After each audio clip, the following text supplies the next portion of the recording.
Good afternoon, everybody, and welcome today. I'm very excited to have Adam Hutchison from Belmont with us today. Hello, Adam.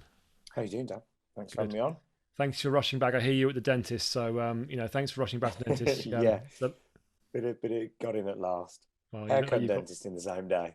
I you've got very, feeling really good. very nice shiny teeth. So that's great. So Adam, it's traditional on this podcast for our listeners. The idea of the podcast is really to try and help smaller providers get some insights, takeaways about what they can do and use in their setting to help them. So before we kick into what we're going to talk about today, which is accessing grant and local authority funding, which is obviously a very important topic, would you mind just giving a couple of minutes of background about yourself and in particular your journey into care, because it's perhaps not as traditional as many? Yeah, of course. Thanks. Yeah, so I'm the managing director of Belmont Healthcare Group. We operate care homes, domiciliary care, daycare centres, and sort of specialist elderly care services, predominantly in the southeast. But we also have a spot up in the Midlands, and you can probably tell from the accent that's where our head office and I'm based. But I've also had quite an ingrained into the sector. So I'm also a trustee for the Care Workers charity, and I run a couple of trade associations and have some input in sort of like wider market influences, predominantly around local authority contracting and lobbying. Surprise, surprise. So very apt. But yeah, I got into the sector about 9 years ago, 8, 9 years ago now, by complete fluke in a way, because my father had a care home, and I was in telecommunications for many years, worked for BT, had my own business, had my own consultancy, sold it, and my father, he wanted me to come and help him sell this care home, and that's where it all began, which was quite interesting. It was a bit of a baptism of fire as I sort of walked in my three-piece suit from my city job, to realize city salesman, to the greatness that I feel that is in care homes, and I fell in love with it really. It's property, business, finance, all that sort of stuff, all wrapped into one, a little bit more down to earth. So yeah, it's a strange journey, and I got into all of the other sort of areas such as trade associations just because I wanted to learn about it, because I literally knew nothing. I'd been around care homes for my whole life because my father had this home in Kent, but I didn't really know how they ran and the CQC and the nuances. And to be honest, it took me about 4 years to get that. So I'm still a novice compared to many, but we've tried to do some different stuff over the years. But yeah, that's the predominantly me and the journey and how I got there. Fantastic. And what did you find most difficult when you moved in from the telecommunications sector to the care sector? I think my first one was it just all so the funny story. My father used to just go to Iceland and collect stuff in his Ford Galaxy, and pull up on the car and like empty it into the. It was this whole sort of idea that the business was a lot more about. They're very small. They're almost like running the corner shop or running a restaurant in that kind of way. When it's just the smaller singular homes. So that was the biggest culture shock for me. But one of the strangest things I think from a business perspective, which is what I suppose we've kind of gone on a journey of, is that you only had one income stream. It was a person who essentially was in a bedroom. That was the only income stream, and that was the bit that baffled me. It's like, well, how do you de-risk yourself as a business if you don't have multiple income streams? I was used to selling mobile phones, broadbands, phone systems, networking, time, maintenance, cabling. If you didn't sell that piece, or we didn't have that conversation with the customer, we had another. And it was just a bit, okay, well, what happens if suddenly that stops? So what happens if you suddenly, what we've been through in COVID-19, suddenly people don't want to go into care homes that much? What happens then? You don't have any kind of plan B. So that was kind of the biggest the bit. And then everyone knows the regulatory, mare that comes with it, shall we say? Yeah, good stuff. And how did your team react when you turned up and in your fancy suit, with your fancy haircut, haircut? Yeah, I knew the second day not to put one on. That was the start. Don't wear a suit. That was kind of my the first learnings. I think for the first sort of 6 to 9 months, if not year, it was kind of like, Keith, my father, was like, what's Keith's son doing here? Kind of, who's this? Wet behind the ears. So I definitely felt that. But very different place now. But that was probably, I'm sure that's how they felt. Yeah, fair enough. And did you you don't have to go into too much detail, but are there any sort of mistakes you want to talk about that you made early on that, if you know what you know now, maybe you wouldn't have done it? I tried to change too much too soon, because it's a set of workforce that has an ingrained way of working. So absolutely, and try to come up with. I like to think self-aggrandizing that I'm more of a creative person than a doer. I always describe to my team, if it's football, which I'm a bit of a fan of, I'll be your number 10. Therefore, I need a lot of number 9s to finish the job. That's just my downfall. And sometimes you can overload people that aren't used to change and things happening and try to do it all in one day. That was my biggest mistake, because I saw all these little good opportunities. And, why aren't we doing that? Why aren't we doing that in the community? What about daycare? And what about let's get a minibus? And you try to do it all too soon. It's sort of understanding the culture of the workforce, which is what I've done now, and I know it pretty well now. But yeah, first year was poor. Do you still have all the ideas, and do you still see all the little things you'd like to change? I think since I first started this, we had 25 beds, and now we're 158 growing. 5 sites. We only had 6 different services. So I'd like to think that some of those things have happened, because those services that we do now and the way in which we work now are some of those innovative ideas. But it's just the way in which you introduce them has become quite different. The way we use technology, we're not the best by a country, nowhere near, but I think we use technology very well, and we use it quite uniquely. You and I've talked about this before, just like using simple stuff like forms that you already have access to. Don't spend loads of money on developing a piece of software. Just use a spreadsheet with forms very innovatively for multiple functionality and things like that, instead of having loads of pieces of paper. So I was chatting to a care provider the other day, and they built an entire system using stuff off the internet that was free. I mean, it required a bit of work and effort, but there's a lot of stuff out there, and Mr. Google's got a lot of stuff, I think, that people can use. Well, we're a fully G Suite or G Workspace or whatever it's called now. So we use Google for everything, and actually that's been the transition. We don't use Microsoft because Google is that.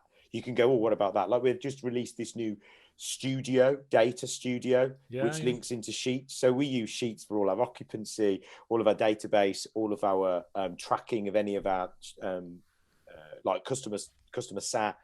And now we're working on feeding it into that data studio so we can have live dashboards. And again, it's free. You don't have to pay any money for, we were looking at a piece of software to do it, and wanting thousands. We're like, well, actually, we just plug a spreadsheet into a Google form into a spreadsheet, then plugs into a data studio, and we've just done it in the cost of something we already have. So, well, we can't discriminate against Microsoft. So if Bill Gates is listening, then we there's a room for Microsoft and Google in our lives.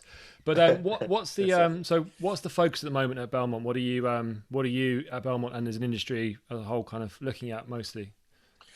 I suppose it's re-energizing and re-engaging your workforce. That's massive for us. We're just trying to make sure that we don't, recruitment is hard enough. So we're focusing massively on retention and making sure that people have gone for a really tough year, and how we can encourage them to stay with us and stick with it after, never being really recognised externally. So we're doing, over and above to do that, introducing new benefits, making sure, we did a little thing recently where we did this. It's very small, but we did certificates of appreciation for every member of staff. And our logo is like a sun coming out of the sea. We basically put a rainbow over the top. Pretty straightforward. And we made a pin badges. We've got like a hashtag that we have as a company, hashtag We Are Belmont, this whole family thing. And we had that all made up, and we've just presented it to every staff member, like, COVID pandemic, certificate of appreciation for awesome service. It's a little thing, but it's gone a long way. So it's just some of the things that we just try and do about retention. But yeah, looking at our business strategy as well, about how we gain income. That's the biggest consideration. The focus 2 years ago was on how do we focus on more private funding? But actually, private funding we've seen has had the biggest impact in terms of occupancy, because people, you still got people furloughed, and also you've got people so there's more people at home looking after their loved ones, and also you've got people thinking that actually, shall I go into a care home just now? So it's diversification a bit more, and working with local authorities, CCGs a lot more. That's what we're finding. So we had a metric in our KPI which was social versus private. We don't have that anymore. We abolished it. So what's the point? We just look at fee above a certain amount, below a certain amount as the metric, because it doesn't matter. We actually get higher fees from the local authority than we do from private. So it's irrelevant having that KPI in anymore. Hopefully they're not listening, because they might try and reduce your fees. And I noticed that you guys have started to take a step into the home care market. What's the thinking there, and how's that all going?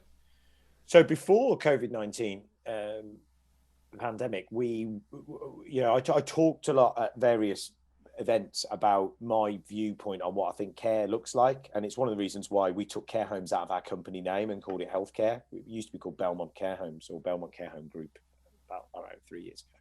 But it's kind of like having this, the choice of what care is should be with the individual, not with us. So I want somebody to be able to just ring Belmont Healthcare and go, this is our issue, we can assess them, and we go, this is how we can support them and make the journey easier. Because if we're doing home care, or we're supporting them in their own home, or we're just helping out with medication, or we're doing food, or we're just doing their laundry in a care home, we've already had a touch point. Therefore, their process into care is more straightforward. It's not a crisis decision like 90% of them are. So the whole idea of Belmont at Home is to plug the fact that we don't do it. We used to work with other agencies, and I just thought, well, why don't we do it ourselves? We've got the staff that we can do it. We've got the registrations that we can do it.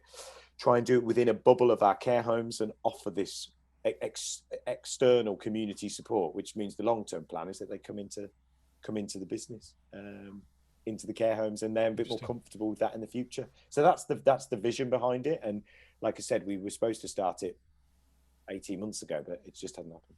Do any of the big providers do that? No. What, any reason, anything they know that maybe they're not telling you? I think, that is a very good question. I think it comes down to maybe being a bit nimble. I think it's probably difficult to suddenly go, right, let's just do home care when you're that big. Yeah. I also think that, look, let's be honest, there is a certain level of if you're doing well with margins, why would you then put something else in that could dilute it when you don't need to? And look, home care is not easy. It's hard work. It can run away from itself if you get it wrong.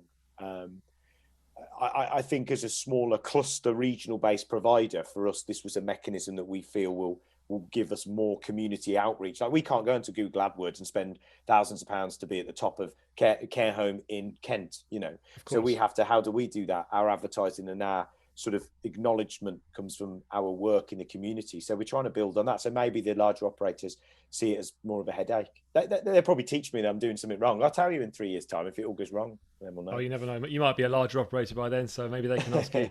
Delusions of grandeur is always there. No, it's very interesting. Well, good luck with everything on that front. I'm looking forward to see that pan out. So I guess the meat of today, we've done the introduction. The meat of today is talking about accessing funding and help and support. And I guess it's not something I know much about. So perhaps I could just turn it over to you if you could pass on some tips and share some thinking about, what smaller providers maybe should be doing or thinking about, or where they can access information or support. That would be fantastic. So can I turn it over to you?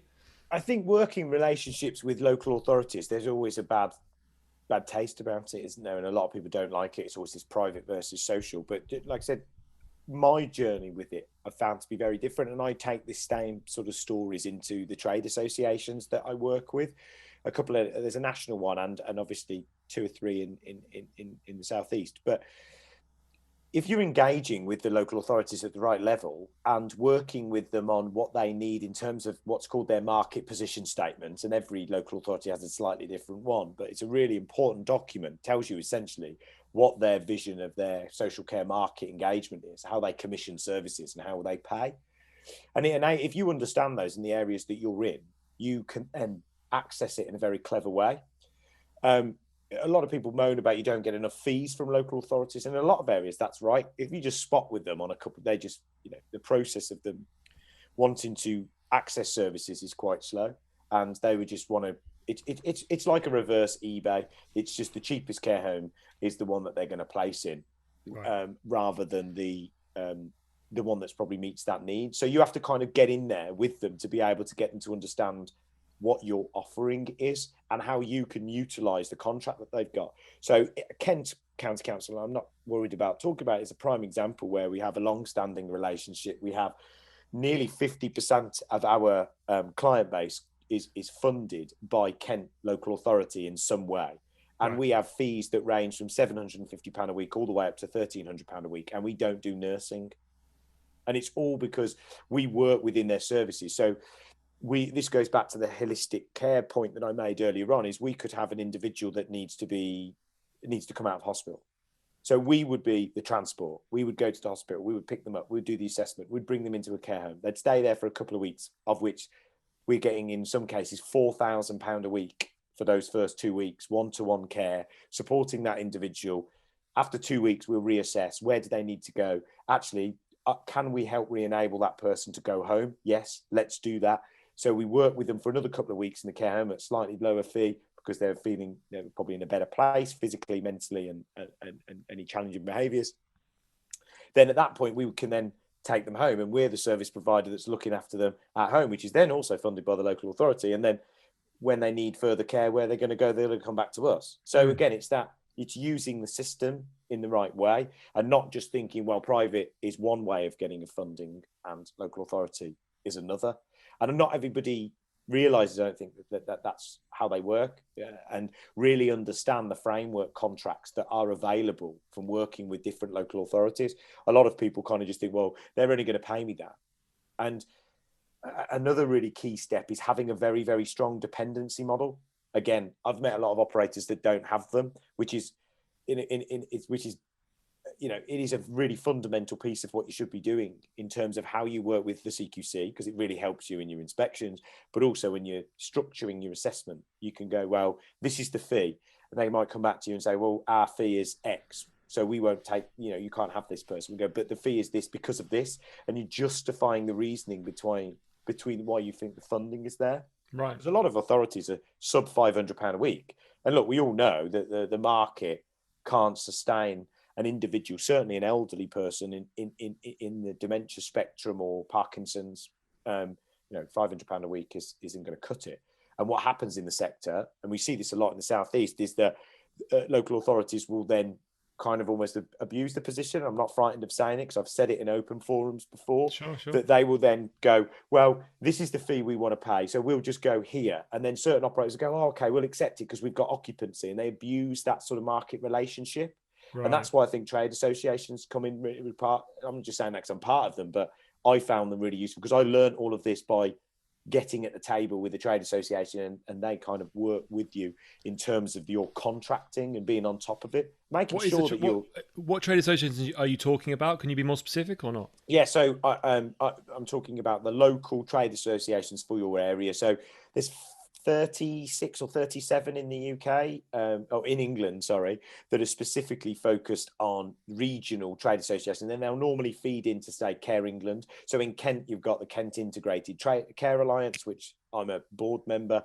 Then in East Sussex, there's East Sussex Care and Partners, same thing. In Essex, there's Essex Care Association. In Surrey, there's Surrey Care Association. Then there's West Midlands Care Association.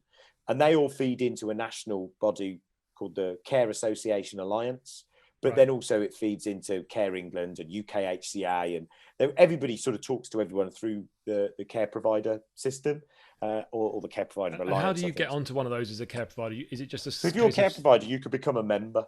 Just pay a small fee every year. So some of them, like Kent, we're free. So because we have such a strong relationship with the local authority, and we're basically a lobbying partner in terms of enabling them to get more money out of central government.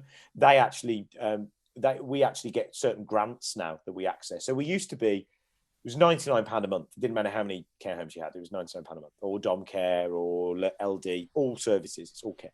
But now we actually offer it. With the last 2 years, we've been able to offer it for free. So we just, we disseminate information. We do awards. We, do all sorts of cool stuff like that. Not everybody's the same. And does everyone join one of these?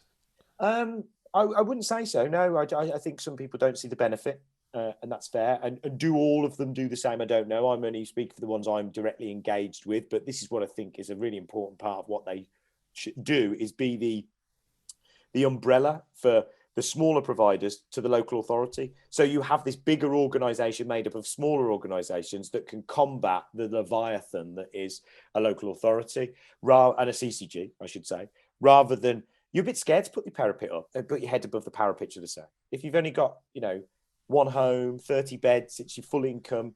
I felt like that certainly at the beginning, that I was like, what if I shout too loud? Will I get blacklisted and I won't get referrals? And people do feel like that. I know that they do. And I think that they protect that in the contract negotiations. And do you have to be in Kent to be in the Kent Yeah, Association? it's like a regional thing. Yeah, but there is a national association as well. National Care Association is another example of the same thing. They're kind of another, but there's lots of them around, and we all talk, which is good. So sometimes it looks a little bit muddled, but there is Care England, National Care Association, and then the regional ones. There's a lot of focus that happens. Yeah, I'm a big believer of Care England, and Mr. Green, does a sterling job, and the team up there in terms of data that you can get hold of to help you with your arguments, fees and structure. But the key is understanding how you can get as much money for the services that are available that you can deploy. Because a lot of care home operators don't realise the value in which their teams have. Like, gone are the days where we're dealing with, like when my father had a care home, and residential care homes were a place of essentially companionship, let's be honest. Yeah. And the standard of care delivery was probably excellent, but I mean, in terms of actual knowledgeable delivery of near nursing level care was not there like it is now. What we're doing in a care home is so high compared to what we used to. So people sometimes forget that there's that argument of, well, if we're not going to do it, where's this individual going to go? I think there needs to be a lot more of a collective confidence in what we do, and that helps gain higher fees from the local authorities and working with them on, coming up with pilot schemes. So a little nugget here, I don't like pilots because people do pilots for pilot's sake in local authority. Everyone loves a pilot, right? If you're an operator and you have a good vision about something, you think, right, there is a niche in this area that we can do something right. Complex beds in dementia is a prime example. All over the country, everyone's crying out for a complex bed that doesn't need nursing. Now, if you've got a certain amount, only a small amount, and you can get community support, you don't need to employ nurses, you don't need to be registered for nursing on CQC. Not many people realise that. You can get anything upward of £1,000 a week to support somebody and get grants for the equipment from the local authority. If you're supporting, because you're thinking outside the box, you're offering a service where that individual might be in hospital for a long, long time, obviously usurping a different budget. And if you can sort of help appease that. So it's thinking, you have to be a bit clever with, what do I need in my area? What do we think that we need? Rather than having to be concerned about constantly focusing on, where is my next referral going to come from? And that happened, post-COVID, because, we had a 27% occupancy deficit in England in care homes, but yet the hospitals were full. And I can guarantee that 27% of those people probably didn't need to be in hospital, and we could have probably rehabilitated, supported them in care homes. But we need to build that bridge and do more of those conversations. That actually comes at local authority and care home level. It's not going to come at NHS and central government. And is there like an individual within a local authority you talk to, or is it a department? Yeah, so we're always made sure we get in front. There's always a county placements team, or there'll be a commissioning lead. So it's about getting in touch with those. And they normally, especially the head of commissioning for adult social care, is normally their job title, or commissioning director for adult social care. They have long titles, a lot of them. They're the people that need having a conversation with, going through the market position statement, which is available on every local authority website, and being, working with them. It can be through gritted teeth sometimes, but it's that kind of relationship, isn't it? You have to realise that I would suggest that 50 to 60% of the funding in the small operator market, which is 65% of the market, it comes from local authority. And wow. I think last year our conversion rate was 42 or 44% of the local authority clients we had actually converted to private at some point. Oh, wow. So people forget that little nugget, that you could be having, I know it's horrible to discuss it in a way. I do feel bad when I'm about to say this, but we have to talk candidly about what it's like to operate a care business. You might find that an individual is living with a family member, or there's a house that they are due to sell, or there's access to savings which they don't have at that particular time. But that referral mechanism will always come from the local authority. So just forgetting about them, I think, is a mistake. And some of the big groups have a lot of local authority relationships, and they deal with them themselves. They don't need trade associations, because your Barchesters, your Boopers, your HC1s. Obviously HC1's a heavily local authority funded organisation anyway, but they just go straight into local authority, and they're having these types of conversations at that senior level with their senior commissioning teams, because they know what comes from that. And it's very, very hard as a smaller contemporary setting care home operator to focus on trying to get plus £1,000 a week fees, which is kind of always quoted in, all of your Knight Franks and stuff as the golden chalice, isn't it? It's going after this kind of big fee. You have to realize that that's not achievable. We do not, all of our higher fees all come from CCG. We get higher fees from, and we're not nursing, like I keep saying. So it's about being a bit clever with different locations about how you can, in a way, work the system, if I'm honest, because in a good way, because it means you're doing the right thing for the individual, because being in a hospital is the wrong place. Okay. So it sounds like what you're trying to say is make sure you understand this positioning statement for your relevant local authority. Yep. Interact with the commissioning department to understand how it works there. And everyone is different slightly. Make sure you leverage the local care association to understand the tricks and tips to go through. And then I think your final point is really about, trying to be a bit entrepreneurial, offering to collect people or do assessments or, think if you're a small provider, if you do have the ability to provide some sort of flexibility, then that means you've got more chance of getting access to that local authority funding than if you are just rigid in your, we only take this kind of person of this kind of thing. Absolutely. Yeah. Cool. And, absolutely. And do you see that change, just last few minutes, do you see that changing in the future? Do you think anything's going to, when we do this big review and et cetera, do you think anything's going to change, or do you think it's always going to be a slightly fragmented, difficult thing to navigate around? I think it's always going to be difficult if there isn't the true relationships between providers and local authorities. I think the key to doing everything is the central government need to come out and announce that, yes, we're a private sector predominantly run by not-for-profits or private enterprises, but that is the sector that delivers this service, and back it, because then you'll lose the stigma of that challenging behaviour that happens in the pitch, let's say, between those organisations. That's actually, I think, the biggest hurdle, the biggest stumbling block. Because it's always like we've got to pay a private organisation for something, and it always feels painful to them, which is strange, because if they're building a new school or a new hospital, then it's not like it's a government-funded construction company that's going to do it. But hey, it's people's lives, so it makes a big difference apparently. So I think there needs to be a big call out for that. I think the major thing that's going to happen, I think will always be wishy-washy. It will be about the level of funding. So I think you'll find that the 23,500 threshold for private to local authority funded, I think, will raise, and that will push more funding across, which means more people will be handled and controlled by the local authority. Therefore, the relationships are going to be important. But as long as the budget is moved in that way, because I genuinely believe that 25%, maybe I'm being a bit strong and people shoot me down for it, but 20 to 25% of the money that's spent into certain NHS services doesn't need to be there. And it could be just spent in adult social care as a advanced rehab service, which gets people out of hospital. So we have acute medical emergency is the NHS, recovery rehabilitation is social care. And once we get, that's the biggest nut to crack, is just tell people that that's what happens. And then honestly, it will change everything just by changing the mindset of how people work. But it seems to be the easiest thing in the room is always the hardest thing to do. That's interesting. Not politically it's challenging, but I think some aspects of America there, right? They've got their treatment within their hospital infrastructure. And then if you have your hip replacement, you go into the equivalent of a social care setting to get back on your feet again. You don't stay in hospital. Yeah, it's interesting. I think there's lots of politics at play, and it will be interesting to see how it pans out. Adam, that's really, really, really good, helpful information there. I think some real actionable stuff. Thank you so much. I guess the last thing to do is, I assume you're probably on the lookout for some good people or something these days. So have you got any, do you want to just give us a 2-minute pitch on Belmont, and if anyone's interested in, learning more about you, where they can come and find out information?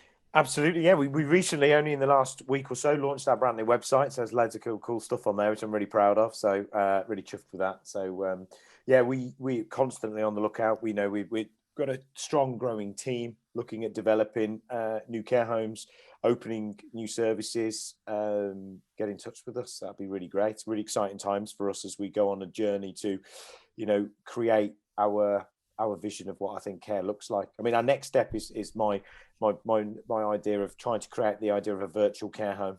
Is the next bit, where not everybody actually physically has to be there, but can experience the experience of being with the people, but at home. So Well, that's where we're going. Maybe we can talk about that next one. The Zoom for care homes. Maybe there's that's an interesting one. So yeah, maybe we'll get you back in a few months when we can talk about that a bit further. But Adam, I know you're a busy man, so thank you so much for your time and for willing to be agreeing to share your insights. And yeah, good luck with everything. Thank you. Thanks, Dan.